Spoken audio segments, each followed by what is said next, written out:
Ahoj, vítejte zpátky, má koťátka. Kameraman si sundal boty. Pojďme se nezdržovat a pojďme to rozklouzat. Kofola je lepší než mlíko. Já řekl název brandu. Promiň, ale co? Diskurs kolem čtvrtého Thora momentálně vypadá nějak takhle. Není čerstvá! Je čerstvá! Není čerstvá! Je čerstvá! Internetové recenze hlásají věci typu nejhorší Marvelovka na světě nebo proč je nový Thor odpad. Dámy a pánové, tohle není způsob, jak recenzovat filmy. Teda způsob to je, ale není správný. Čtvrtý Thor má do nejhorší Marvelovky daleko a rozhodně bych ho neoznačil za odpad a dokonce ani za špatný biják. Ano, vážné momenty možná nefungují zas tak dobře, záporák není dostatečně vykreslený a celý film by potřeboval být jako půl hodiny delší. Pointa je, že vidím, co vám vadí. To ale z Lásky jako hrom pořád nedělá špatný film. Thor 4 je film o lásce. Konkrétně o jejím nedostatku. Thor je postavou, která si prochází krizí středního věku. Dělá dobrotu kam přijde, ale z pochybných důvodů. Ze snahy něco cítit. Z touhy udržet smysl života. Thorovi chybí hluboká láska. Osoba, kterou by mohl bezpodmínečně milovat a která by bezpodmínečně milovala jeho. Osobu, která by mu připomněla, že je hoden. Thor prochází staletími a momentálně nemá cíl. Nemá vášeň. Nepřemýšlí nad svými činy a srdce mu zeje prázdnotou. Boje, které vede jen kvůli pár minutám obdivu. Má všechen čas na světě a nevyužívá ho správně. To je přesný opak toho, co cítí Jane, která zasvětila svůj život lásce k vědě, byla obklopena svými přáteli, přičemž momentálně bojuje s rakovinou.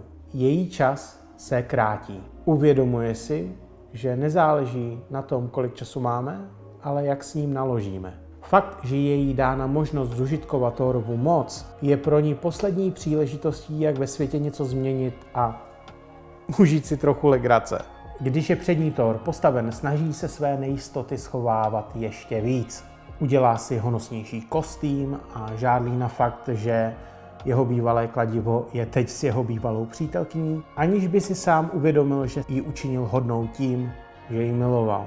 Když se Thor dostane před Dia, svého idola, zjistí, že tahle modla je jenom ustrašený Niemand. Týpek, který se raději skryje v bezpečí, než aby vyslyšel Thorovy prosby. Což zrcadlí záporáka filmu, Gora, který na začátku filmu přijde o dceru, jen a proto, že bohové neposlouchají jeho modlitby. Thor Dia zabije a tím symbolicky zabije i své staré sobecké já. Na začátku filmu je Thorovi dána mise zachránit asgardské děti, což náš zlatý retriever v lidské podobě bere jenom jako další dobrodružství. Tohle je moment, kdy si uvědomí, kdo hrdina jeho dětství ve skutečnosti je a co on sám reprezentuje pro děti, které byly Gorem uneseny. A není náhoda, že při tomto narrativu mu po boku stojí právě Jane. Jane byla ta, která Thora kdysi dávno naučila zajímat se o druhé a být znovu hoden. Jane byla ta, která naučila Thora mít se rád a stát se tou osobou, kterou jeho otec Odin chtěl, aby byl. V průběhu tohoto pokračování si Thor všechno tohle uvědomí a proto je na konci oddán lásce. Podělí se o své schopnosti, motivuje své obdivovatele. Když Jane na konci filmu umírá a Gore vidí, že si obě dvě hlavní postavy zvolili lásku, vrátí mu to kus ztracené víry v bohy. Bohové mohli za smrt jeho dcery a tenhle čin se teďka jiný bůh rozhodl vykoupit tím, že Gorovu vzkříšenou dceru vychová. Podobně jako se kdysi Odin ujal Lokiho. Tohle všechno dělá z Thora 4 mnohem lepší film, než je mu přiznáváno. Takže doufám, že i vy najdete v srdci kus lásky a dáte filmu druhou šanci. Černý telefon je nový film režiséra Scotta Derricksona, který se kvůli tomuhle bijáku vzdal režie druhého Doktora Strange. Ty vole, já tu větu řekl, aniž bych se zakoktal. Jsem na sebe velmi pyšný. A podle mě udělal dobře. Film vypráví příběh noční můry každého dobrého rodiče. O chlapci, který je v dodávce unesen neznámým mužem a poté uvězněn v jeho zvukotěsném sklepě. Hrdinovi dělá společnost Černý telefon. Skrze něj k němu mluví maniakovi bývalé oběti a snaží se mu pomoct utéct. Wow. Tenhle horor nenese nějakou velkou tématickou váhu. Klučina Finney je loser, kterého ve škole šikanují, doma mlátí a až díky střetu s násilníkem je v posledních minutách filmu schopen pozvat svoji vysněnou dívku na rande. Ano, jsou tu paralely mezi tím, v jaké rodině vyrůstá Finney a v jaké rodině pravděpodobně vyrůstal náš hlavní záporák. Slovo pravděpodobně používám proto, že k jeho choutkám za celou dobu nedostaneme žádný background a musíme si to tak nějak domyslet. A speaking of choutky, tenhle ten záběr.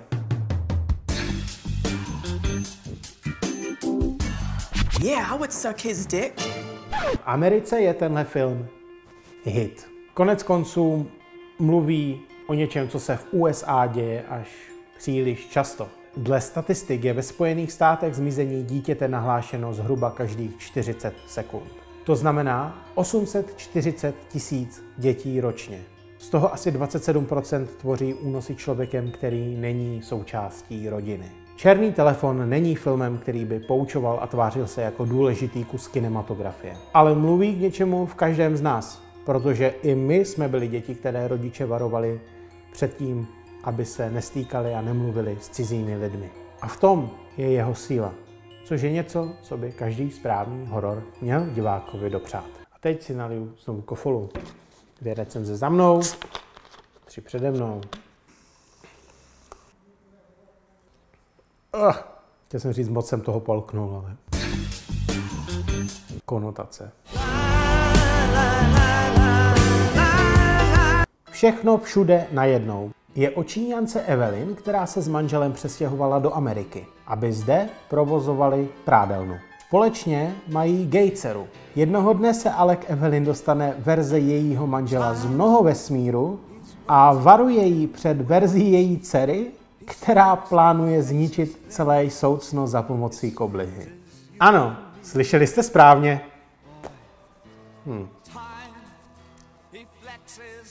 Přes všechny úvahy o mnoho vesmíru a šílenostech, které se ve filmu dějí a které vám nechci spoilerovat, je všechno všude najednou zajímavým rozjímáním nad rozhodnutími, které jsme učinili a která nás dovedla do současnosti. Dovolil bych si říct, že tenhle film je dokonce oslavou špatných rozhodnutí, protože právě ta hlavní hrdinku dovedou k porozumění a uvědomění, že i tak lze žít šťastný život. Další zajímavou věcí jsou i 2 verze Evelynina manžela. Ta z její reality, kterou by každá testosteronová hlava označila za beta samce, a jeho druhá verze, kterou byste označili za alfa samce.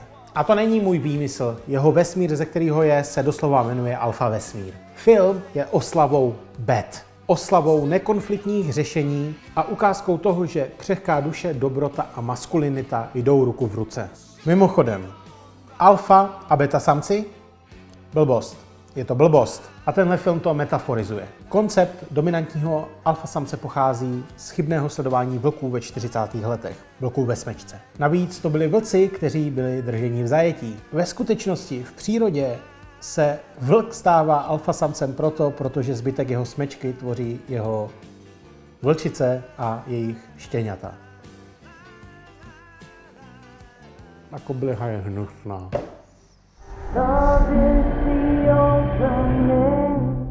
Chlapi. Fuj. Neberte mě špatně, mám rád penis jako každá druhá děvečka. Allegedly. Ale my chlapi dokážeme být ne až tak příjemný druh. O tom vypráví i film Men. Hlavní hrdinka Harper se v něm po smrti svého manžela uchyluje na anglický venkov, kde všichni muži nosí stejný obličej a jeden z nich ji stalkuje. Ve svém životě mám hodně žen, se kterými jsem vedl konverzace o sexuálním násilí. Fakt, že jsem zatím nenašel ženu, která by nezažila catcalling, nevyžádaný dotek, stalking, veřejnou masturbaci nebo dokonce i znásilnění, je děsivý. A právě tenhle děs využívá Garland jako ornou půdu pro svůj nový horor. Vesnice, do které se Harper stěhuje, je osídlena muži. A všichni tito muži jsou hráni stejným hercem. Naše hrdinka ale tenhle fakt nikdy nezmiňuje, protože jde o metaforu a vizuální nápovědu pro diváka. Celé to nakonec vede k finále plné nesouvisejících obrazů, které je jak strašidelné, tak i vizuálně strhující. I přes své zcela jasné zaměření je Men film pro muže. Protože lidé sdílející zážitky jako Harper se nic nového nedozví. Strašidelný nahý muž, co na mě běží z lesa a křičí? Jediná další žena v celé vesnici mi říká, že nahý muž na mém pozemku pokrytý jizvami je neškodný? No jasně. Můj manžel mě viní z chyb, co udělal on. Život ženy je mnohem děsivější než život muže. Tečka. A jasně, možná si říkáte, Roberte, já tohle nedělám. Jasně. Já, ty, jsme jedni z těch dobrých. Ženě bychom neublížili. Ale stejně tak si uvědomuji, že se několik cizích žen v mé přítomnosti necítilo dobře. Nejednou přede mnou žena v noci přešla na druhý chodník nebo zrychlila krok. Ze všeho nejvíc si pamatuju situaci v jednom brněnském klubu. Byl jsem tam s velmi dobrými kamarádkami. Byli tam i dva chlapy, starší než oni, a velmi brzo se k ním začali lísat. O něco později jsem zaslechl, jak se ti dva muži mezi sebou baví o tom, jak si mé kamarádky rozdělí mezi sebe a který zbalí kterou. Věděli, že jsem tam i já. Dokonce se mě přišli zeptat, jestli s jednou z nich nechodím. Chtěl jsem říct ano, protože mi jejich chování přišlo nechutné. Ale zároveň jsem nechtěl dávat najevo, že by si beze mě holky neporadily. Řekl jsem tedy jenom, zeptejte se jich. Když jejich pokusy pokračovaly, udělalo se mi fyzicky nevolno. Přišel jsem za holkama, situaci jim vysvětlil a oznámil, že jdu domů. Kamarádky mě ujistili, že situaci zvládnou, a rozloučili jsme se.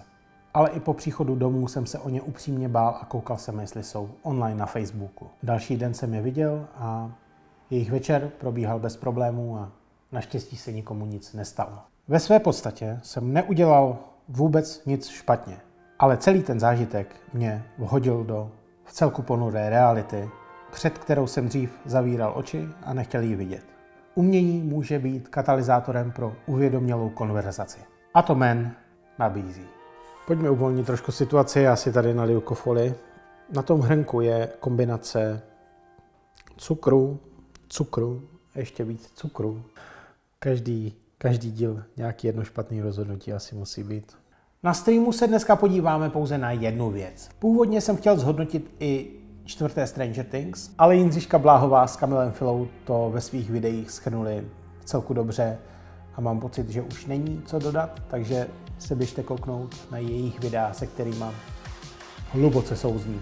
My jsme otvírali Marvelem a skončíme Marvelem. Doslova.